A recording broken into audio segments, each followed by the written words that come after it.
Financial services institutions are hiring a new kind of employee, the AI agent. This new worker operates at absolute machine speed. It never sleeps, and it can do the work of 50 people.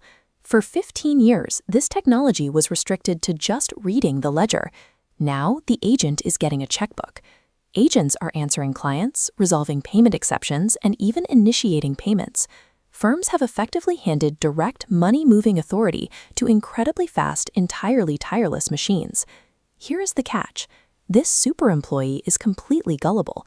It implicitly believes whatever it is told. A fraudster does not have to break in anymore. No malware, no forged credentials. They can simply talk your firm's own agent into misusing its legitimate access.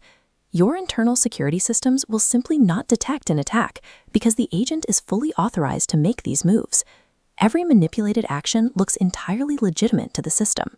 A traditional con artist might fool one human teller once, but a manipulation script that fools an AI agent will work every single time, without fatigue.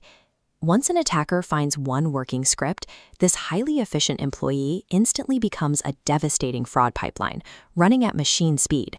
Standard fraud detection cannot catch this. Those alarms were built for a specific purpose, to catch humans acting strangely. Agents are so fast and precise that they trip these traditional alarms constantly, exhausting your security teams. To deal with the noise, those exhausted teams inevitably put the agent on an allow list. Once that happens, the system is completely blind to what the agent does next. The safety rules built inside the AI itself do not fix this either. They rely on statistical guesses that only block obvious amateur attempts. Relying on those internal rules merely funds the attacker's search for the one trick that works, leaving your infrastructure entirely exposed.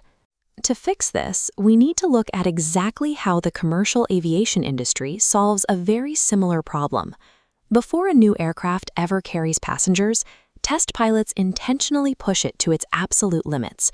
They do this to discover exactly where safe operation ends. This diagram shows what engineers call the aircraft's safe operating envelope, the mapped boundary of what it can safely do. Once that envelope is drawn, the flight control computer enforces it. It physically prevents the pilot from exceeding the boundary, no matter what happens. Financial services institutions need to apply this exact discipline. Before an agent ever goes live, you must attack it with trick questions in a safe environment to map its limits. True safety comes from finding exactly where an agent breaks, rather than hoping it behaves well. We can translate that flight envelope into boundaries your fraud teams already use on a daily basis. Strict limits on the amount, the recipient, the frequency, and the channel. This new envelope must be enforced from outside the AI at the moment of action. Inside the bubble, clean data flows freely.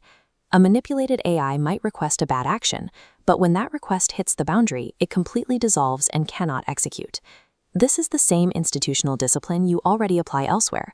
It is exactly like a human teller having a drawer limit, or a vault requiring 2 keys. Every single action, whether it is allowed or denied, is recorded and signed. This provides concrete evidence for disputes and for your regulators. Because dangerous actions are mechanically blocked by this external bubble, the AI's inherent gullibility becomes completely irrelevant. Today, a manipulated agent represents an unquantifiable worst-case scenario. The damage is limited only by what the agent's credentials can reach. This diagram shows how that changes. With an enforced envelope, the maximum possible loss shrinks down to the strict boundary set by your firm's fraud team. Unchecked access becomes a bounded, priceable exposure, while the agent remains incredibly fast and useful inside its limits.